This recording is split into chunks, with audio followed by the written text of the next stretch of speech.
Hello, and welcome to Food History Weekend 2023. I'm Paula Johnson, the curator of food history and director of the food history team here at the National Museum of American History.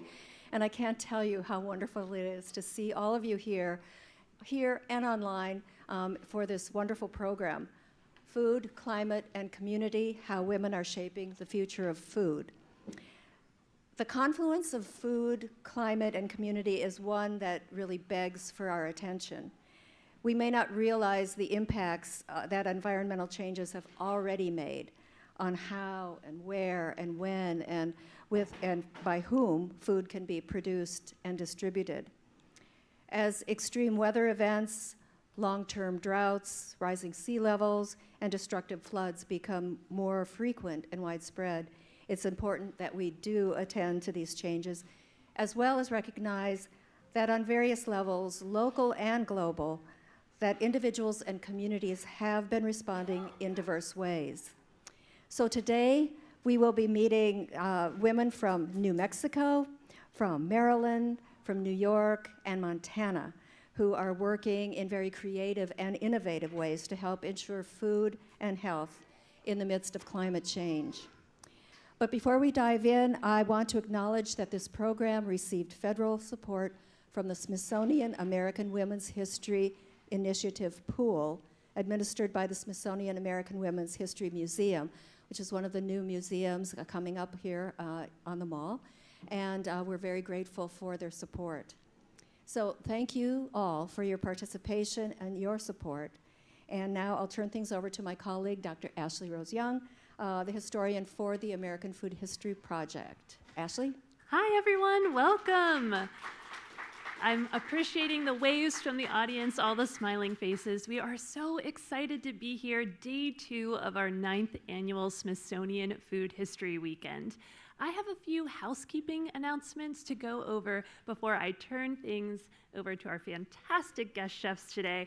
So bear with me for a few moments, and I promise we'll get the program started ASAP.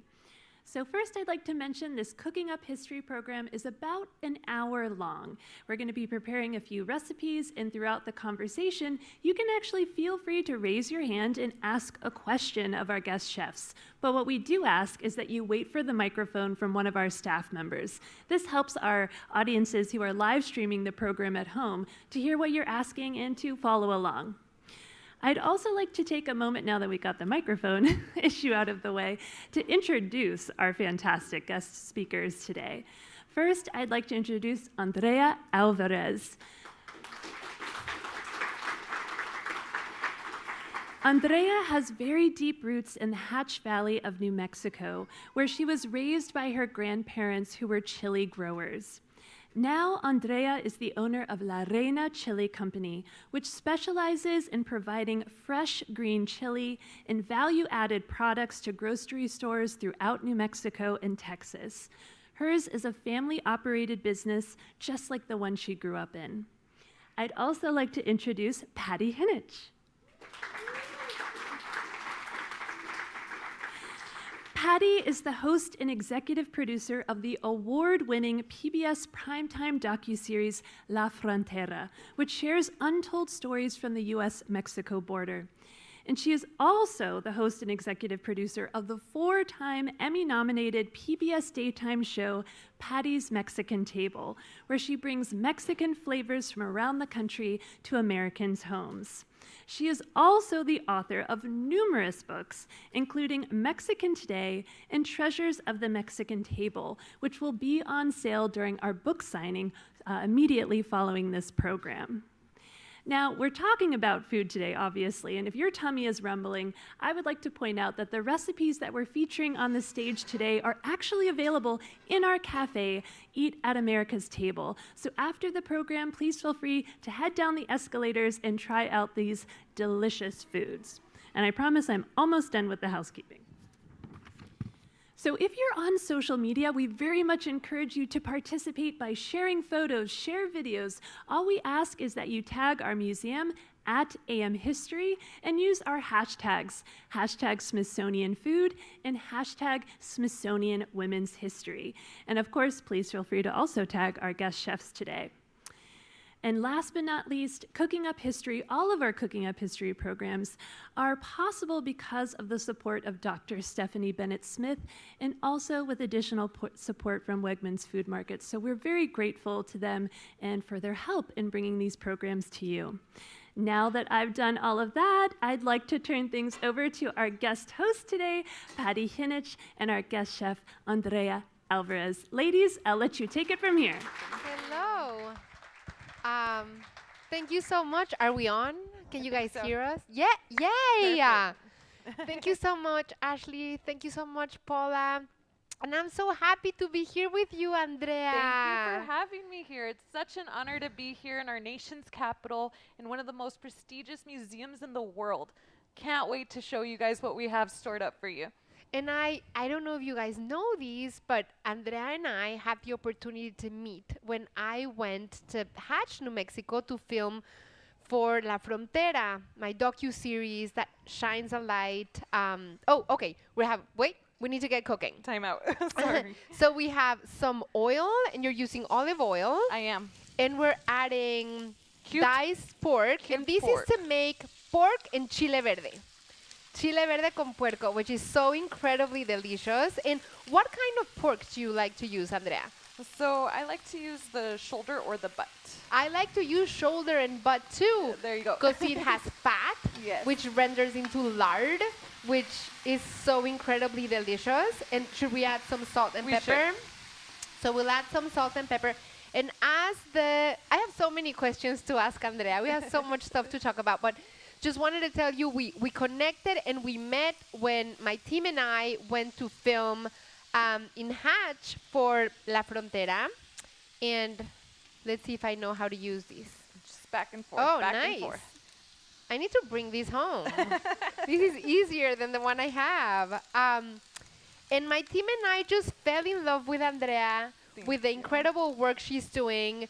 She helped us learn so many things that we had no idea. My son Alan was with me there taking photos, and we just fell in love with Andrea. She was pregnant then. I was. Her baby's here Somewhere. Causing a ruckus, probably. Oh, she's back there.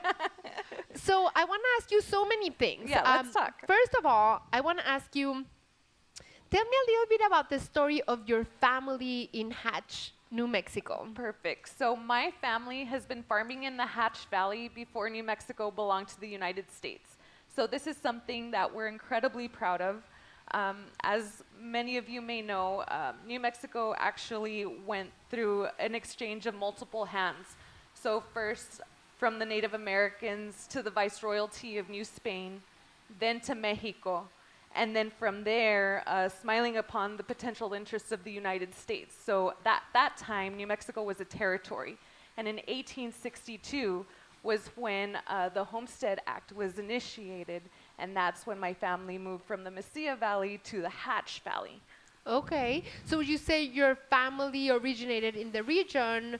Correct. So they were part of the Native American community or of the Mexican territory?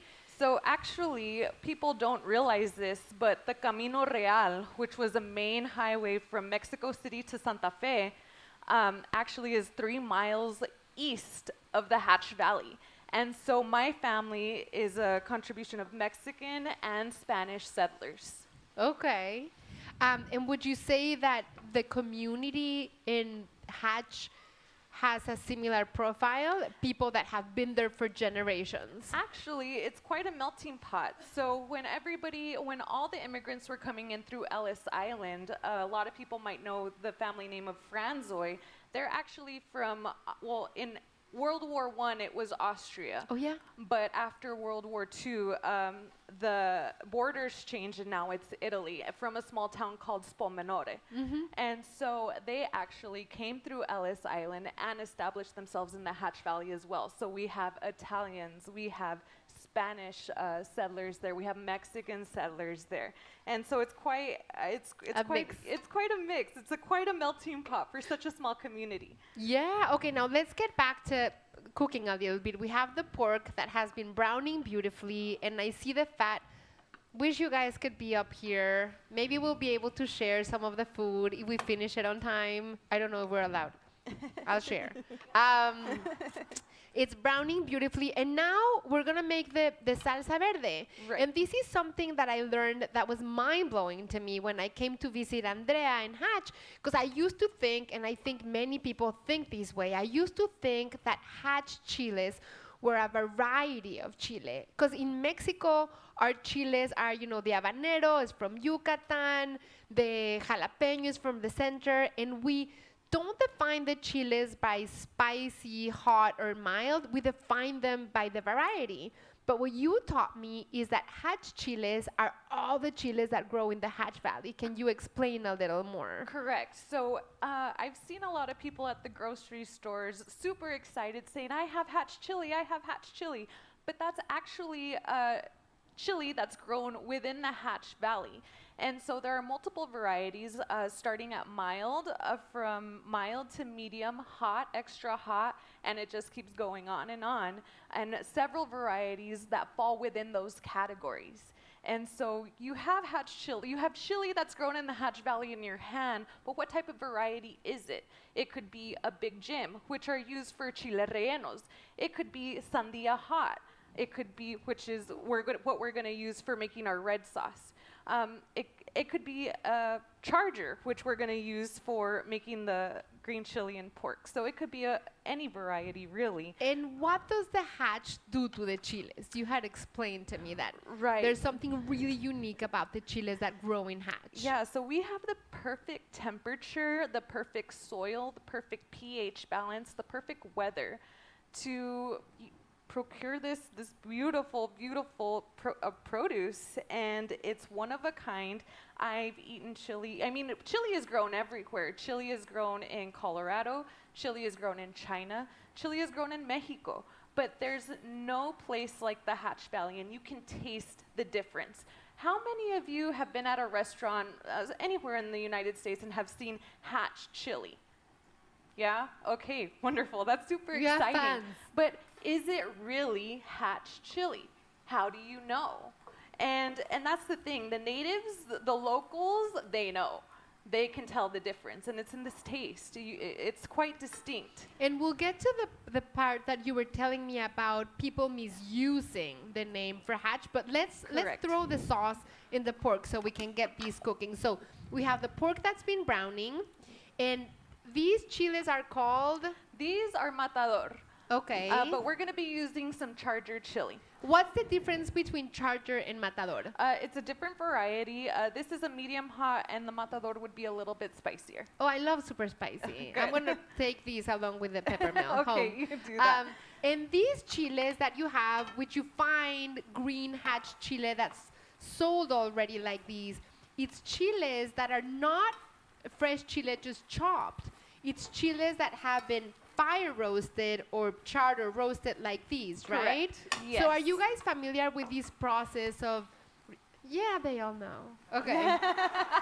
It's not Mexican or New Mexican 101 anymore. That is Right. so amazing. This is an advanced course Exactly. right here. We like So it. you know what we did here? You can do these under the broiler, directly on the fire, on a comal, anything that will heat.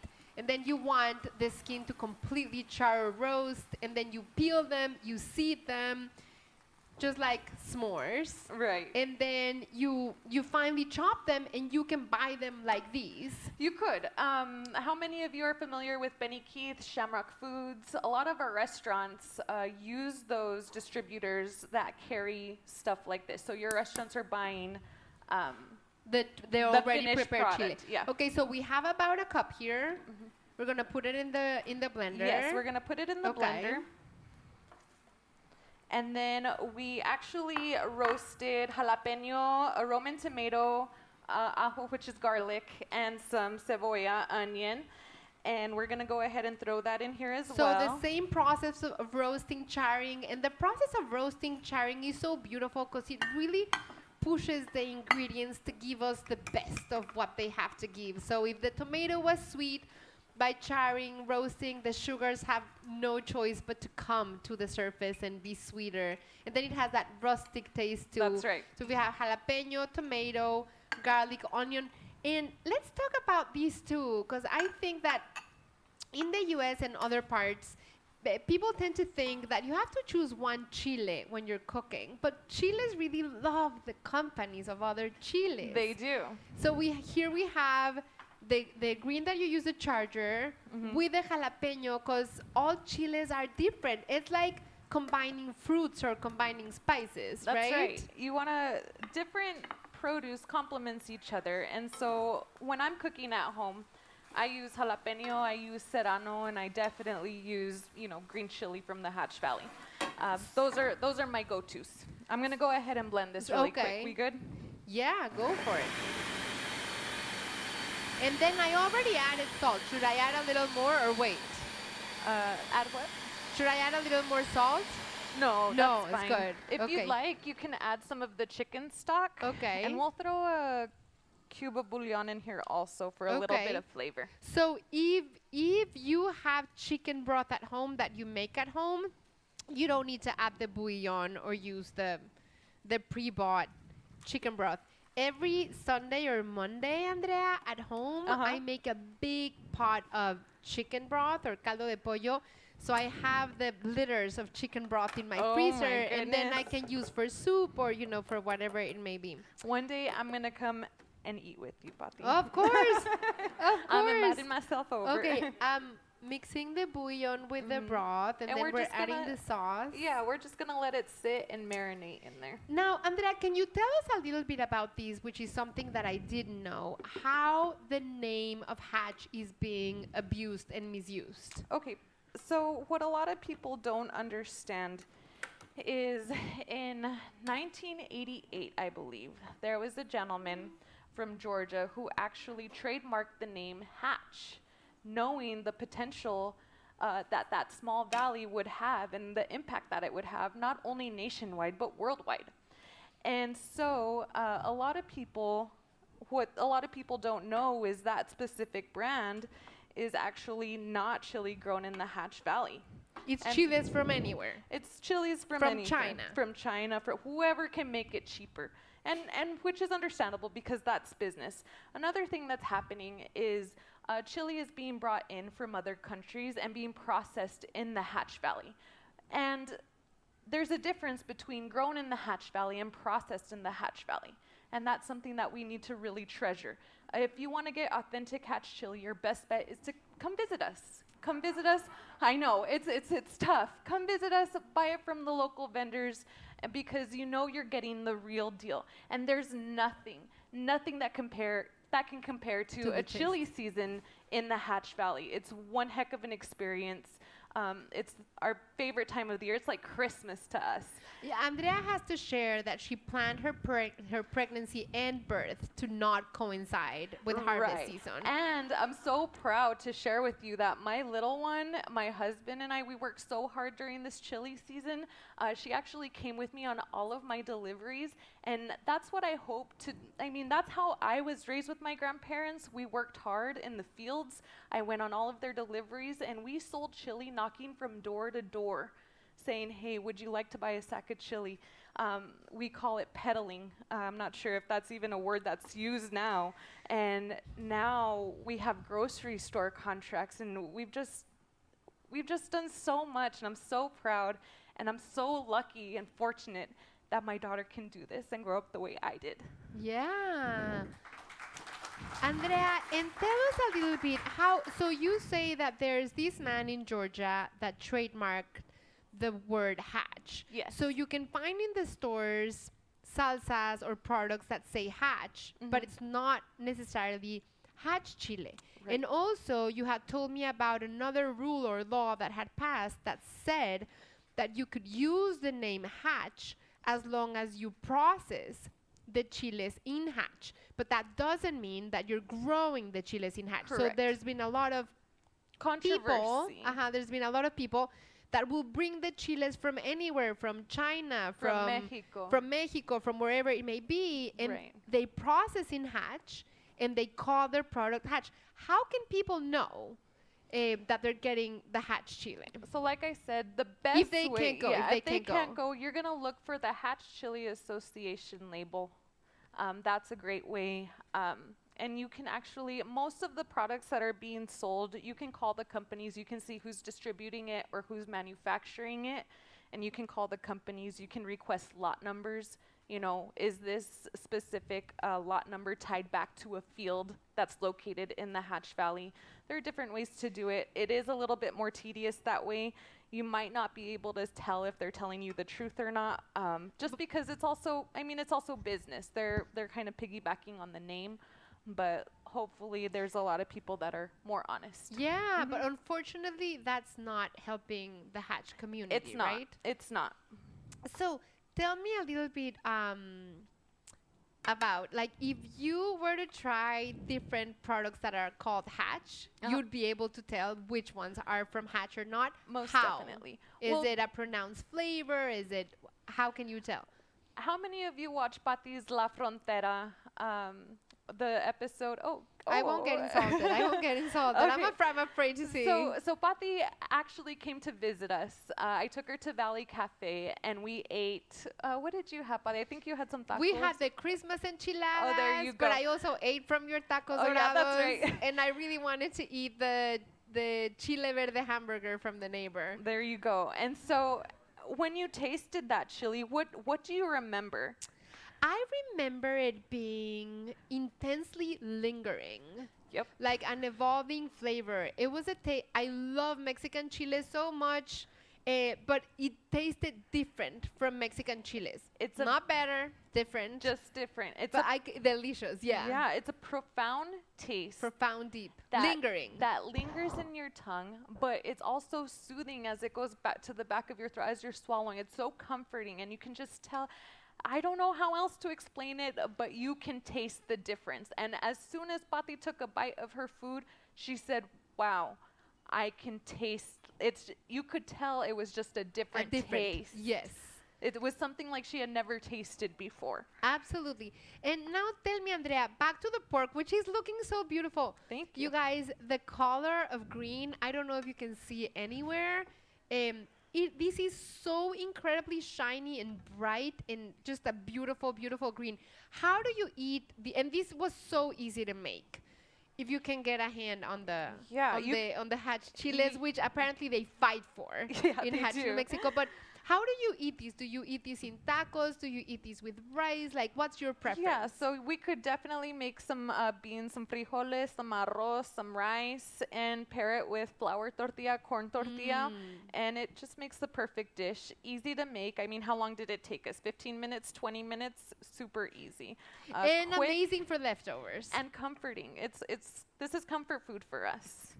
Now, as we continue talking about the other chiles, and there will be space for you guys to ask questions too, can you tell us a little bit about how Hatch has been impacted by climate change, if there has been any impact? Sure. So definitely our farmers have had to pivot and they've had to adapt to hotter weather.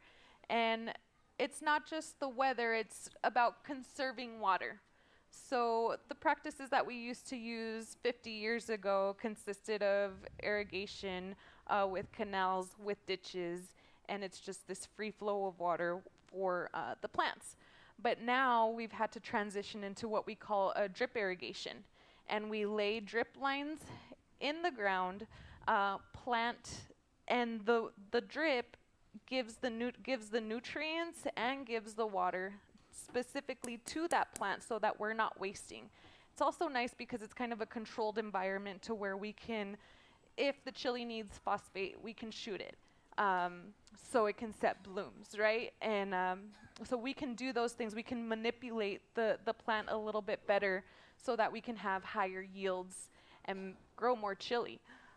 So that's one way that we've pivoted due to the weather. So there has been a severe change, would you say, in temperature in the last, say, 10 years or 20 years since you were a little girl?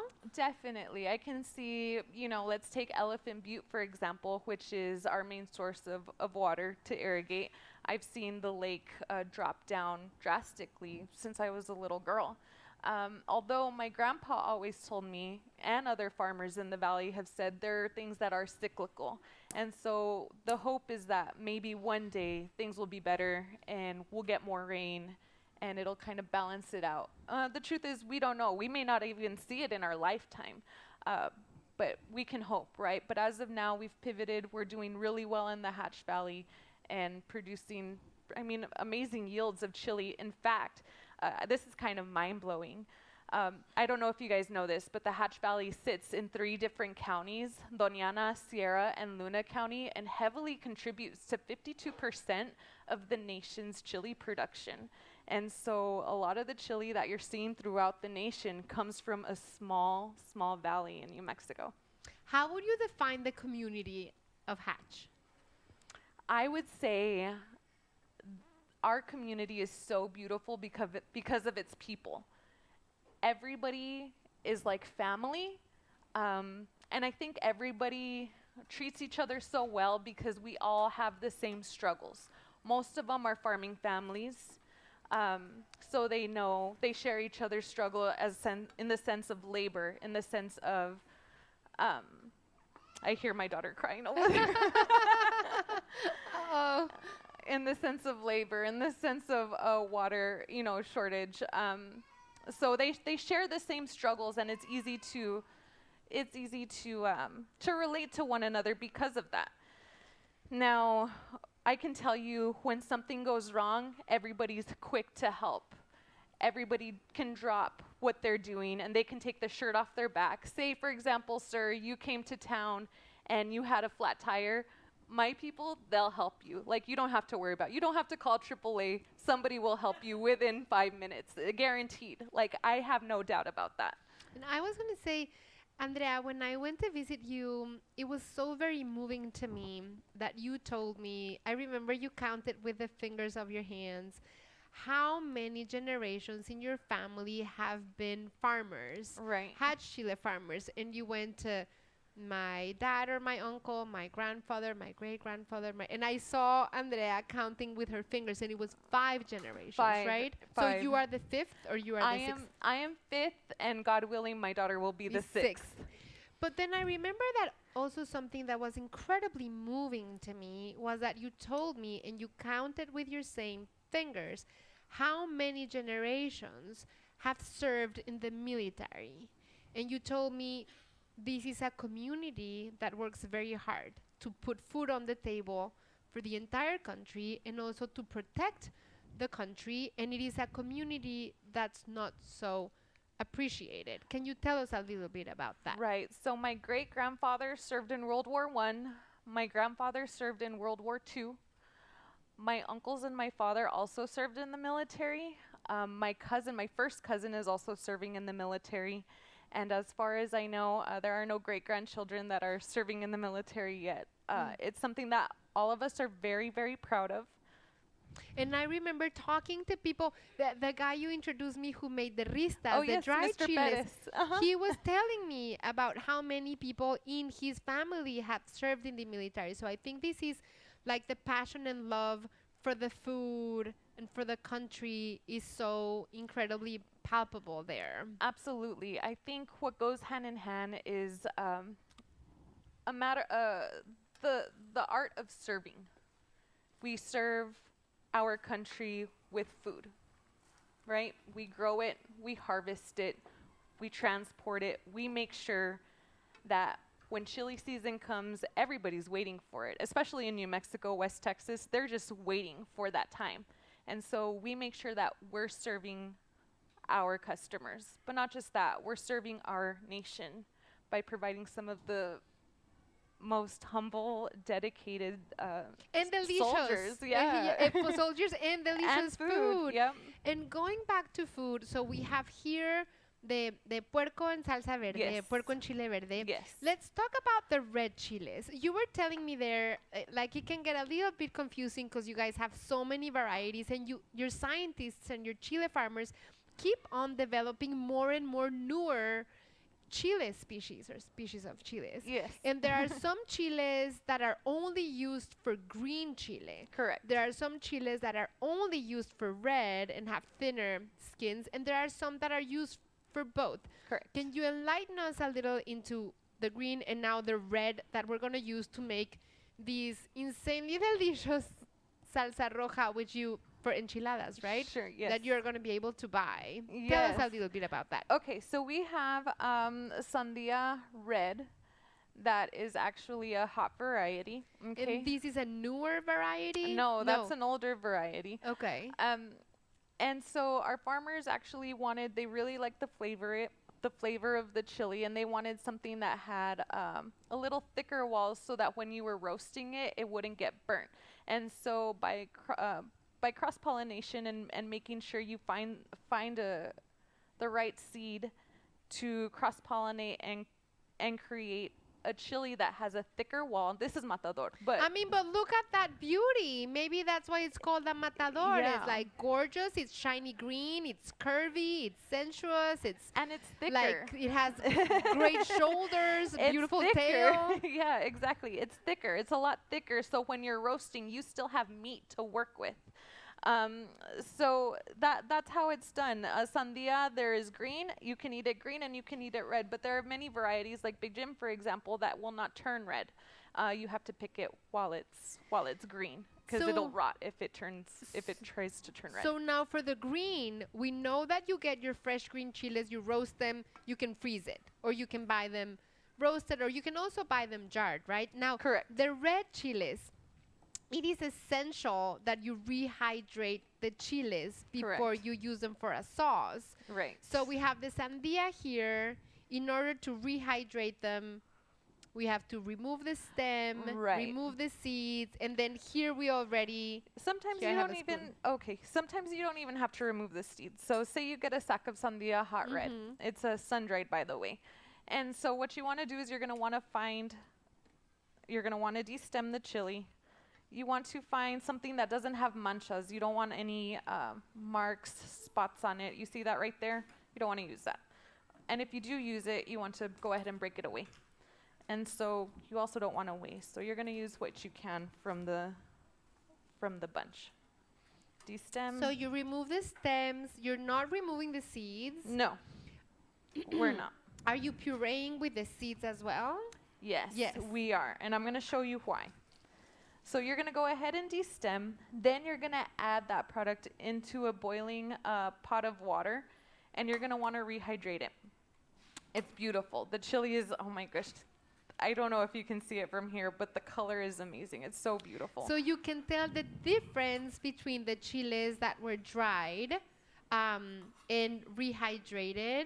Like they have plumped up and Correct. they're really meaty now. Correct. And now you can puree it, right? So tell Absolutely. us what goes in your basic enchilada salsa, which is ridiculous. It's ridiculous.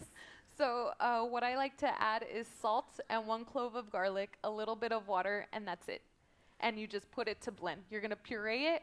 You're going to strain it. And the sauce can be used for chile con carne, red enchiladas, tamales. But what's left over, what we call the pellejo, you can add a little bit of red sauce back into that.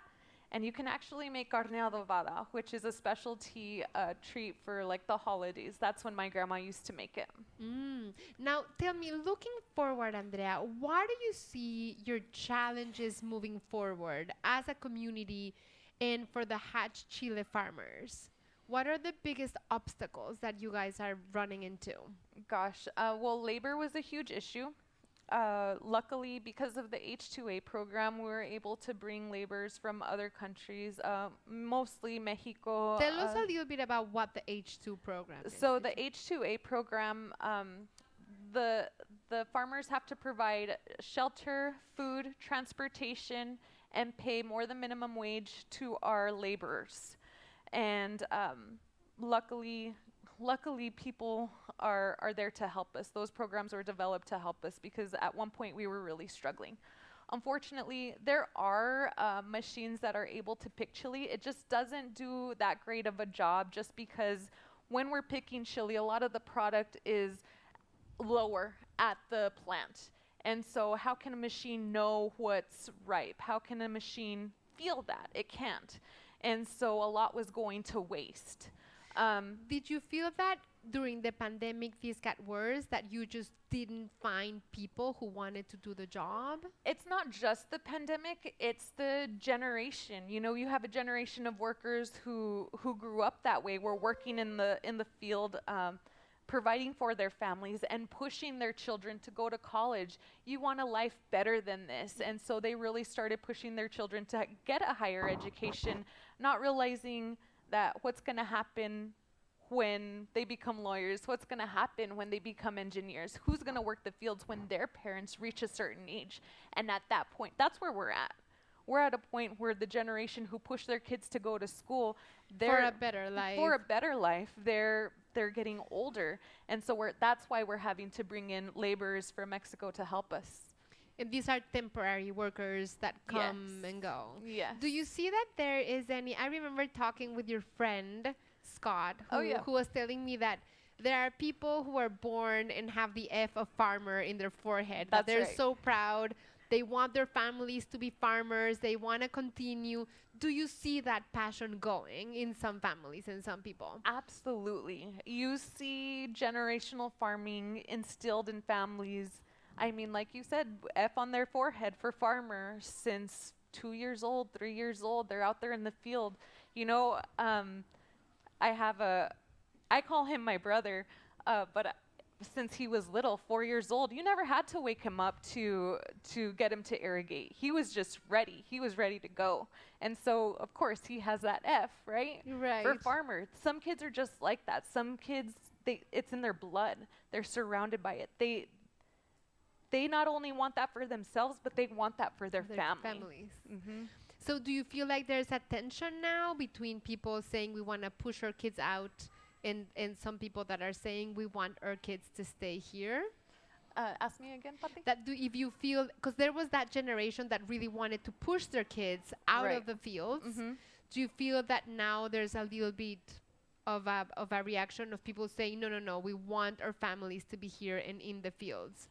I don't see that. I don't see that. I mean, how can you argue with continuing education versus being a laborer in the fields? You want what's best for your children. You want what's best for your family.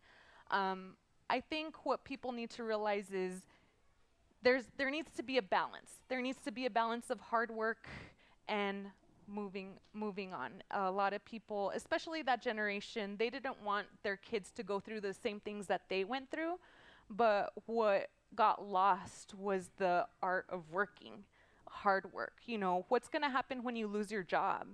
What's going to happen when the wolves are at your door knocking? You got to know how to work. You got to do whatever it takes to get your family fed. Mm-hmm. And I remember, Andrea, when you took me to that cafe, remind me of the name. Valley Cafe. When we went to Valley Cafe, we had some Christmas enchiladas. Oh, yes. And the Christmas enchiladas are what we in Mexico call enchiladas divorciadas, or divorced enchiladas, which is enchiladas that have half red, half green. And I know that in here, thanks to Kathy, we have a batch. Oh my gosh, the smell. The smell smells so beautiful. I we know. have these red chile, do you call them red chile enchiladas? Red chile enchiladas. Mm-hmm. We have red chile enchiladas, and different from Mexican enchiladas, in Hatch, you guys make the enchiladas like lasagna, like what we call a pastel azteca, not rolls. So I like my enchiladas rolled, but for this demonstration, we made it flat in a casserole. Okay. Tell me a little bit about what a traditional enchilada in red sauce has. Does it have to be corn tortillas, flour tortillas? Do you heat them? Do you fry them? So we fry corn tortillas. We don't like them too crispy.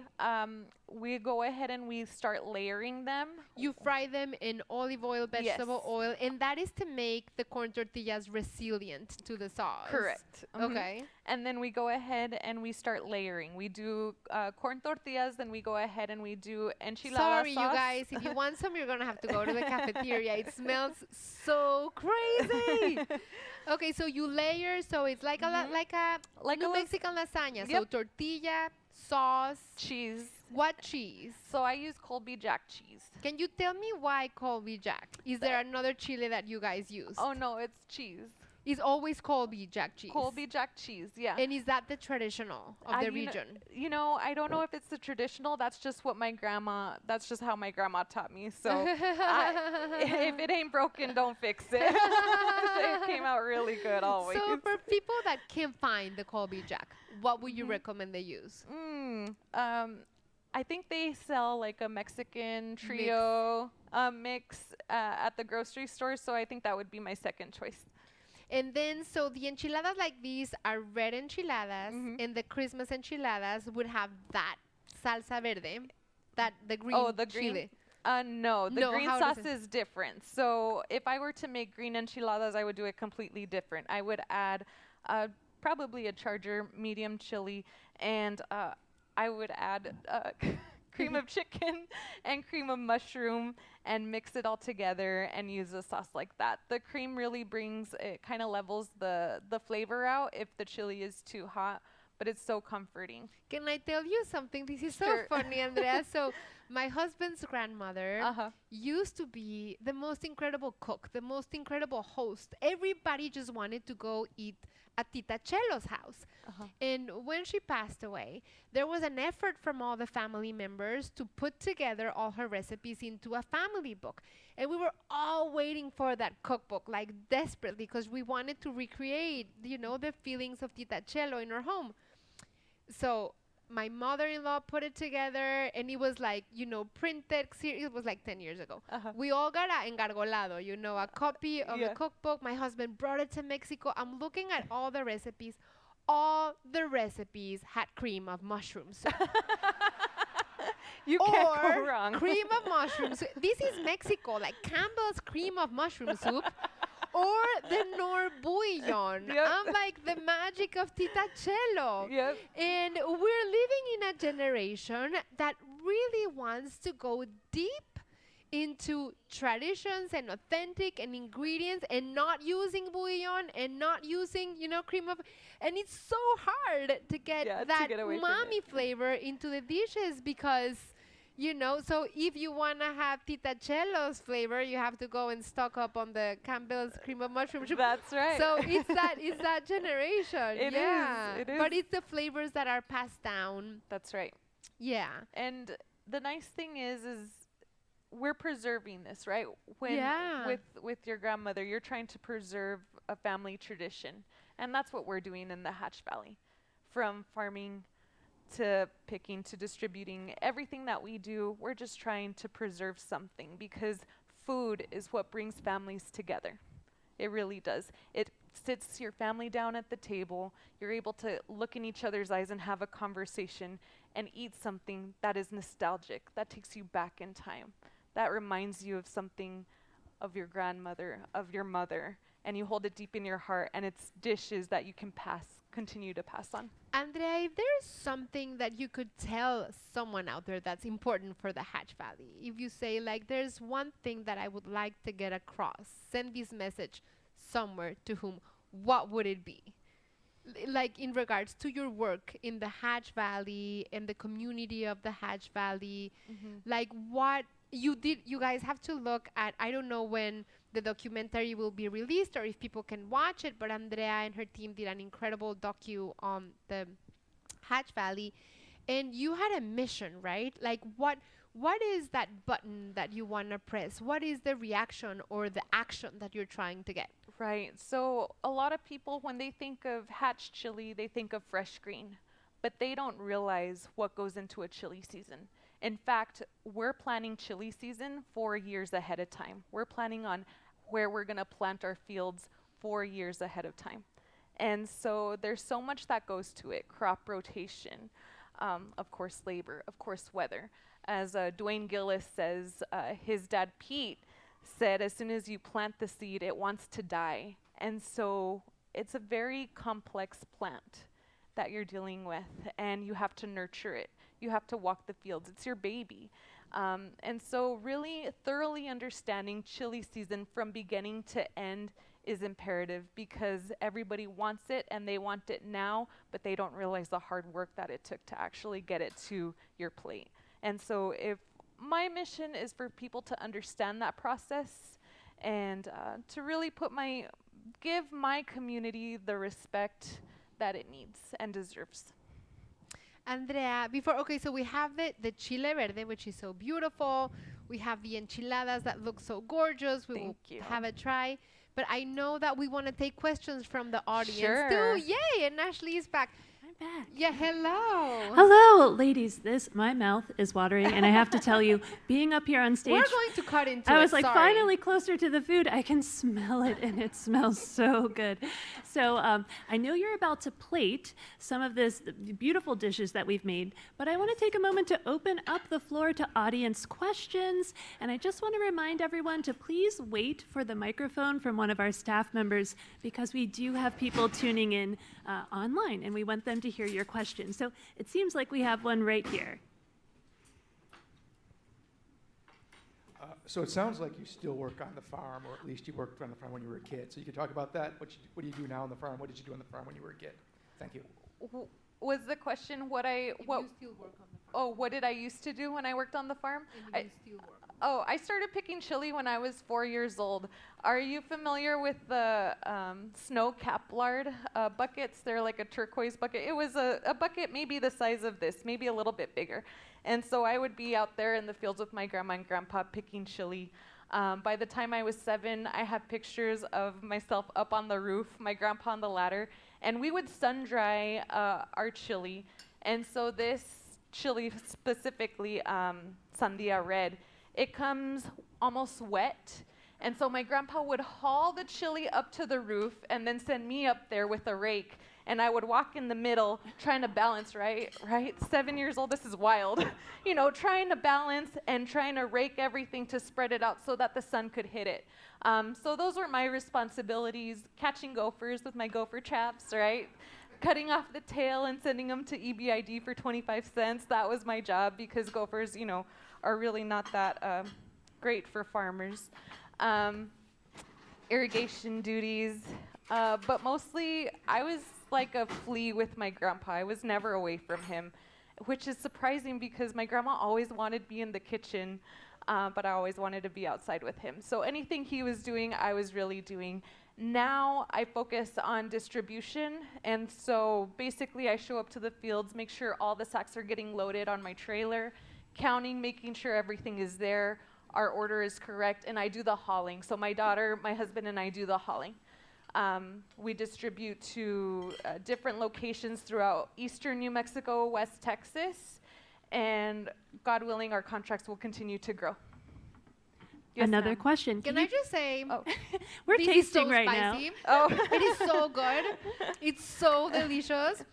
And it's taking me back to Hatch into the difference of the chiles there. The heat, now I'm remembering. Yeah. It stays, you guys, but it stays so deliciously. It's incredible. Okay. I can't wait to try some, but I'm going to field another question. It seems like we have one in the front row here, Dan. Hi, it's nice to meet you. Nice to meet you. I was really enjoying your conversation about your grandmother, your great-grandmother, with the cream of mushroom and chicken soup. I'm a third-generation immigrant, and I'm a Jew. My girlfriend, best girlfriend, is an Italian. Okay. And we talked about growing up in the third generations. Uh-huh. And her parents came from Bologna, Italy, and they could not find ricotta. So they started using cottage cheese. And for an Italian to use cottage cheese today, people would say, what are you doing? This is crazy. But that's what happens when you have Italian Americans, Jewish Americans, Right. which it sounds like your family adapted to and used the soup. So what her family has done, and you go to any really good Italian restaurant today, they go back to the original recipes. My family, we find pot cheese, we find the farmer's cheese, and not use the cottage cheese. It's hard. And it sounds like this thing must be crazy that it's cheese all over the world to hunt for the real cheese, this Colby and whatever cheeses you were using. Right. Do you have any people, which two of you are basically chefs, do you have people in your lives that really, really know what the original the original family recipes were that did, because the cream of mushroom is American. Correct. And it was So 1960, So Right, where so did it was that before come then. from? What was the original ingredient? Right. Are you doing that kind of work? So unfortunately, it would be my great-grandmother who has already passed. I think she passed away when I was about 2, who had all those recipes, and she was the one who taught my grandma to cook. In fact, my grandmother was from Texas, and so she didn't know a thing about chili, and my great-grandmother had to teach her everything the way she cooked to basically take care of my grandpa. But to cook the way that my grandpa was used to. Those recipes, I'm not sure if they're still around. I don't think she gave all her secrets away so that my grandpa would keep coming back to his mama to get the real deal. But I have to say, if I may jump in for a second here, I think that cuisines and people, we must walk 2 paths at the same time. One path is, preserving and honoring the foods and the traditions that were passed on to us, and that those are the heirlooms that you want to pass on, an amazing gefilte fish, a pechay, these recipes that were made since generations and generations ago. But then there are the new classics that are made when these foods evolve. And so you have the cream of mushroom soup, or you may have something new from today. And so I think what's important is to play and maybe have some new classics, but then do the work of bringing to the fore the other recipes that we want to continue having alive. But I feel like the ones that you're talking about, they are already classics. Yeah, I think so. In their own right. And I dealt a lot with that when I was in the borderlands. I used to be a Mexican who said nachos are not Mexican until the New York Times asked me to write an article about it, and I had to say, I'm so sorry, I was so wrong. They're actually Mexican. They're from Piedras Negras. A Mexican created it, and he only had Colby cheese. That's why they have the yellow cheese. And they're delicious, and they're authentic to the region. So there's, that conversation, which is fun. Absolutely. And we see that often with our guest chefs who come here to the cooking demo stage, ones who are reviving ancestral practices, who may have to go back several generations or just through memory. They may not themselves have had an experience with a generational recipe from, say, 20 or 50 years ago, but asking their living ancestors, working with them to find out what the flavor profiles were. It is the work of preservation and conservation that is often taken on by women in home kitchens and in professional spaces, and that aligns so much with our theme of the weekend about women and the central role that we play as keepers of knowledge and as educators of that too. Is there another question from our audience? Ashley? I see, there's so many. I see some over here in the front row. Dan will get there in a moment. I'm making him jog. Sorry, Dan. Tell us a little bit about the growth cycle of the chilies. How long does it take? What is chili season? And what do you have to look for? Like, what could go wrong, right? Bugs, water. Because they taste delicious, but how do we get them? Yep. Okay.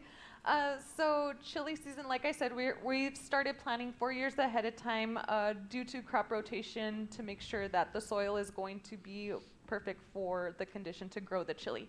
Actually, we start doing our transplants are growing in a greenhouse probably between January to February. In March, and this is my grandpa's, my grandpa has already passed away, but this was always his advice, is planting seedlings during the full moon. I know, it's wild, but that's what he did. So he planted the seeds in the ground, March, full moon, but transplants are actually being planted prior to that, okay? And so the reason being, and transplants, man, they've just changed the way chili season is, because transplants are ready the second week of July, which really the seedlings are ready mid to late August, which gives us a 6-week jump start into the market. And that has been transforming, it's transformed the chili business. So transplants are ready second week of July. Seedlings are ready close to third week to the end of August. But check this out. As soon as we do our first pick of transplants, we come in and we shred the plant. Think of it like pruning. So we cut the plant in half so that by the time seedlings are done being picked, the transplants have already grown and they have another batch to pick. And so it's kind of like this, it's a game, you have to plan everything to the T. You can't have all the chili ready at once because then it'll begin to rot. There's a lot that goes into it. Tell me, what was the other question? Insects, water, what are the dangers you're looking The dangers. She's like, oh my God. I know. Weather, obviously, because we don't have control of it. Monsoon season comes and it can rain so much that too much water is actually really bad for our chili. And so we come in with the backhoes, we're digging holes to drain that water so that we can preserve our crop. Hail is a huge one that comes in. It'll take out a whole field. And unfortunately, insurance won't even give you half of what you put into the crop, and that's devastating.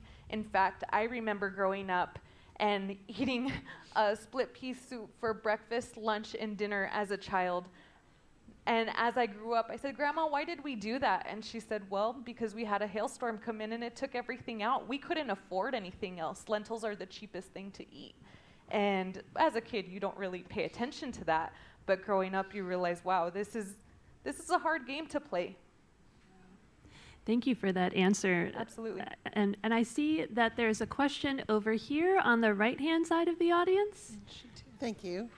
So in the DC, Maryland, and Virginia area, we have a passion for hatch chili too. Oh, wonderful. And there are a number of our food stores like Wegmans, Balducci's, Safeway, Harris Teeter, that will sponsor chili roasts in August and September. And there's a website where you can find out, where's the chili roast this weekend. Oh, cool. But what I'm wondering, I've noticed that the boxes of the 5-10 pound boxes of chilies are labeled Melissa's brand. I'm wondering, are they coming? They are. Okay, good. They are. They're coming from the Thank you. Gillis family. The Gillis family has the Melissa's contract. So Okay. yes, they're definitely coming from the Authentic. Hatch Valley. Thank you. Yes, ma'am. And I think we have time for one more question. And don't fret if you don't get to answer or ask your question right now. We do have a chance after the program through the book signing in our area over here to the right of you to ask more questions of our guest chefs. So don't worry if you don't get to answer. I keep saying answer. Ask your question right now. But hands raised. Dan, you're right here. So why don't we just ask this question? Thank you. Well, thank you so much to the museum and to both of you, Pati and Andrea. Thank you. As someone who's lived in New Mexico, originally from El Paso, Woo woo. but but very, very fortunate to have lived in Albuquerque for 7 years and visited Hatch. I would love to know, Andrea, whether you're planning on writing a book about your family and Chile, and Pati, what your next step is. Love your shows. And the question, if both of you could briefly comment on the nutritional value of Chile. Ooh, that's a good one. Okay, let's talk about the nutritional value of chili. Chili has more vitamin C than an orange. So it's really, really good for you. In fact, when I would start getting a sore throat in the wintertime, my grandma would make me drink a cup of red chili. And I know, right? And it worked. It really did work. A lot of people are not used to that, but in New Mexico, it's actually quite common. As far as writing a book of Chile and the Hatch Valley, what I really want to do is write a children's book for Mijita and incorporate the stories of growing up on the farm. Include basic lessons, basic fundamentals of business for kids, because it's really important to get kids involved in that kind of activity. So those are my goals. Pati? In terms of the nutritional value for chiles, I mean, vitamin C, they have vitamin A, Yep. vitamin B, they're metabolism boosters. So like insane. So for example, in Mexico, they speed metabolism really fast. So if you want people to get hungry, like if you want kids, Mexican moms, Jewish moms who want kids to eat a lot.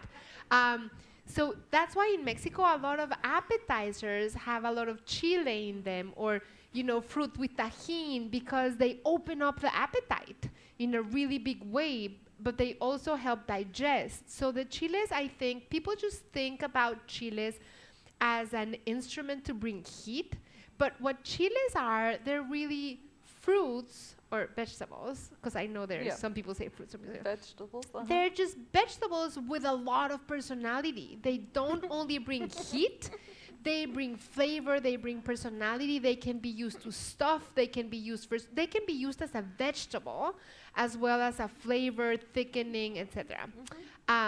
In terms of my plans, thank you so much for watching this show. So we're now planning for season 13 of Pati's Mexican Table. We're going to Chihuahua. And that will come out next fall. And I'm working on a next cookbook, which I'm supposed to deliver in the fall. And I'm so behind. It'll happen. And then I'm working on a new series similar to La Frontera. Which hopefully can happen too, because I really loved being able to do more journalistic work, going deeper into the stories of people, and mostly connecting with people like Andrea, who have such incredible stories to tell and just need a microphone to get there. And I want to thank Andrea for coming here. I know you're going to say that too, but she came with her family from New Mexico and her team, and she's one of the hardest women I know, and I'm such a big fan. Thank you, Pati. Let's get a round of applause for both of our amazing guest speakers today, our guest chefs. I think this is a perfect time. We ended on talking about cookbooks, and that's a great segue into the fact that we have a book signing immediately following this program. So just to your right, you'll be able to meet Pati Jinich, purchase a book or two, get them signed, and also Salsas. we will have salsa. We will have La Reina Chile Company products on sale as well, so you'll have a chance Can you save me a salsa? yeah, please? save one for Pati, please. You'll have a chance to meet with Andrea as well. And then I have a few more housekeeping remarks to make here, and then we'll close the program out. Thank you, Pati. So please do. I imagine you must be so hungry after this demo. We have these recipes for sale in our cafe downstairs, so please feel free to head down to the lower level to try out these amazing foods. I will tell you, I am still feeling the heat on that delicious chili that I ate maybe 10 plus minutes ago. It really is a lasting flavor, and it is wonderful.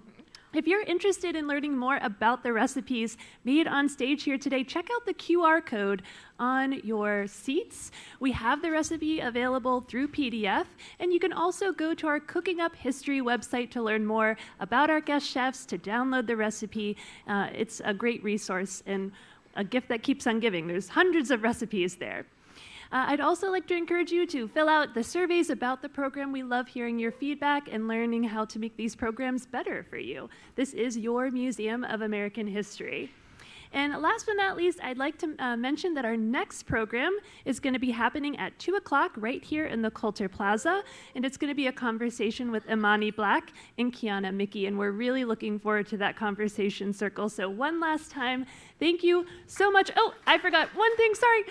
We also have another amazing book. The Smithsonian Food History team worked with a fantastic author who wrote a book recently called Smithsonian American Table, inspired by our food exhibition and the cooking demos that we do here on stage. So if you're interested in learning more of those stories, we're actually selling that book also at the book signing area. So now, round of applause. Thank you, ladies. Thank you so much. Such a pleasure. Thank you.